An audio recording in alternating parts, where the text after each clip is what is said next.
NONEHO AISHA YASAZE KUBERA Captain Ian Kagame uwibye cyane ya YAGO TV show yatawe muri yombi. Umunyarwanda kazi witwa Inkindi Aisha numwe mu bakinnyi ba comedier mu Rwanda wamenyekanye cyane, yakinnye muri nyagiso comedy, killaman, empire ndetse n'izindi nyinshi cyane. Nyuma yo kuba umustar numwe mu bakobwa bazi guhiga, kuko kumenyekana kwe ntago yabipfushije ubusa, yahise abibyaza umusaruro wo gutegura ibirori mutubari. Ikindi yagaragaye cyane muri campaign zo kwamamaza umukandida nyakubahwa Paul Kagame. Uno mukobwa ntago bimworoheye no munsi kuba yava mu nzu ngo yerekeze mu muhanda, kuko umugabo wese bari guhura arimo aramubaza impamvu yavuze ari amagambo atari meza. Ushobora kuba utazi ngo amagambo nta yahe yavuze, kuko Inkindi Aisha igihe ari mu kiganiro ku Sibyo TV yavuze ko abagabo bose ari amagweja, abatari amagweja ngo ni ibimonyo. Ngabagabo ngo bandi imbere, ngabagabo ngo mu muhanda. Ariko nk'umuntu waturanyije bari abana ba CTU, kuki yatwabagabo bacu bose kuki yatwabagabo bacu bose agasiga amagweja ibimonyo bari ibiki akabasiga hayo twise ibimonyo. Ibyo ni bimwe mu bintu rero bikomeje kubangamira umwuga wiwe ndetse n'uburyo abayeho muri society kuri uno munsi, dore ko atari maranabona uko asohoka mu nzu ngo yerekeze ku muhanda, yaba agiye kugura umunyu ku buri butike cyangwa ikibiriti. Ntago biri kumworohera, kuko n'umucuruzi wo muri butike ntago ari kumwakira neza. Abagabo bose bari kumureba nk'ikimbwa ihaze. Abagabo gusa, kuko harimo n'abagore bamwe muri bo bafashe ya mbere bajya ku mbuga nkoranyambaga kugira ngo bamugaye mu ruhame, bamwereke yuko bitandukanyije nawe, batifatanyije nawe muri iyo mico mibi ye n'agasuzuguro ko gutuka abagabo mu ruhame no kubatesha agaciro, akabagereranya n'udusimba duto cyane. Amagweja n'udusimba tubyara indodo, tuba tumeze nk'ibinyabwoya, ariko ibinyabwoya by'umweru, ibimonyo byo n'udushishi tunini biba bijya kungana n'intozi, ariko byo biba ari binini ho gake.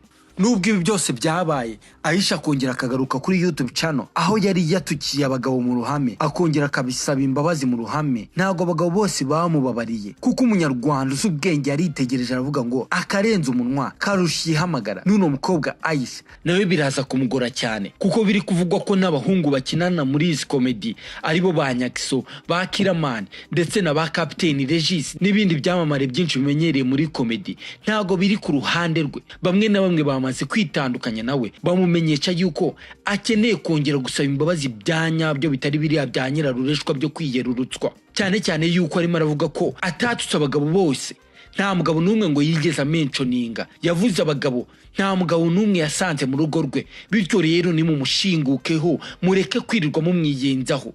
Njyara umugabo na mishorinzi cyangwa umugabo nasanze mu rugo rwe ndamutuka, hanyuma uri kubona je nivugira ibintu nkuko wabwira umuntu ngo wagicucu, hanyuma kutangwe ababaye cyose nyine kutankwemo ngo uvuge ngo mu bagabo mvuze Regis. Impamvu nagukuyemo nuko nta n'uwo nashyizemo, rero mu ndeke. Nta muntu yigeze amentioninga, uwiyumvisha ubwo ngubwo biramureba. Icyo se undi ni igitutsi? Ubundi gweja mbese Ntago mbizi.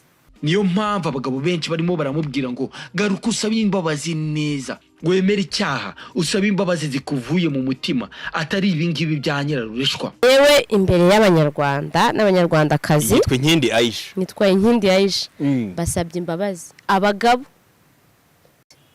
nibo nyine ubona ko bafite okay, nibo natutse ubwo. nibo watutse ubwo, oya nibo watutse. Nukuri hano imbere Sibyo TV umugabo wese aho ari musabye imbabazi mbikuye ku mutima. Nta mutima meme nabivuganye, nabikoze ntazi cyo bigamije nicyo bizabyara.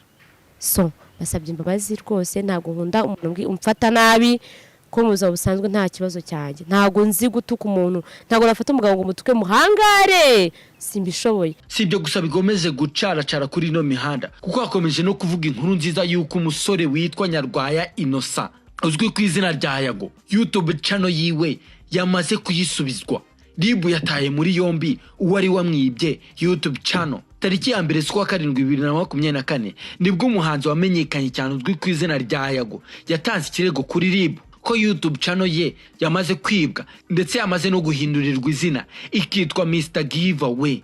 Ntago abantu bose babyakiriye kimwe, bamwe bavuze yuko ari ukuyiyibisha, ngo ibi ngibi ari amatakira ngo yi, abandi baravuga ngo turakumenyereye uri Mr Marira urira buri munsi so ubwa mbere waba utuririye utubwira yuko YouTube channel yawe yibwe hashira umunsi kongera ikagaruka.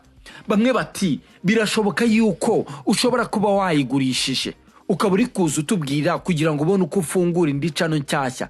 Ntago tukwitayeho n'ubundi waretse gukora ibiganiro ujya mu bintu by'imiziki nta wabigutumye. Ibyabaye kuri YAGO bihita bikwereka yuko kuko isi ntago ari nta munoza ntiwamenye icyo abantu bakunda kuko benshi bavugaga ya magambo n'abantu YAGO yafashishije. Benshi muri bo n'abahanzi abandi n'abanyamakuru bisunze YAGO mu gihe bari kuzamuka akabafasha mu rugendo rwabo rw'iterambere. Koko abo mwami yahaye amata nibo bamwimya amatwi na YAGO benshi mu bamusonga n'abari inshuti ze magara. Gusa nkuko mubizi Imana irebera indushyi abapfakazi ndetse n'imfubyi ijisho ryayo ntago rihumbya niyisinziriye ibireba. Ntago yari kwirengagiza amarira y'abari ndetse n'ababyeyi batari bake bakomeje kwitakambira bayibwira ngo Nyagasani Kristo Yesu reberera uno mwana wawe YAGO umusubize channel ye.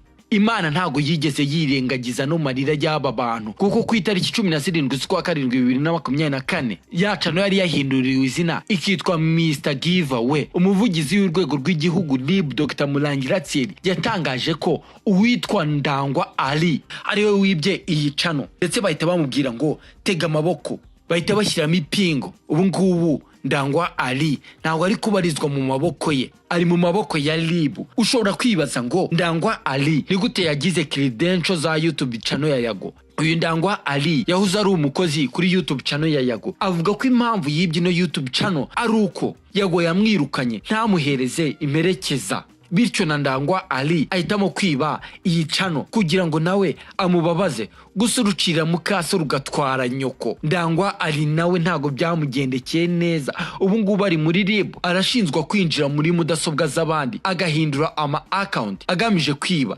YAGO akomeje gushimira RIB ndetse akongeraho na bamwe mu bantu bamufashije harimo Mbabazi Isaac uzwi nka Lick uyu wamenyekanye mu gutunganya umuziki nyarwanda. Reka turangize no nkuru tubwira Aisha kujya gusaba imbabazi abagabo byanyabyo atari ibyo kwiyerurutsa. Na YAGO tumubwire ngo shima Imana kuko ntago ari benshi bingibi bibaho ngo bongere gusubizwa YouTube channel zabo.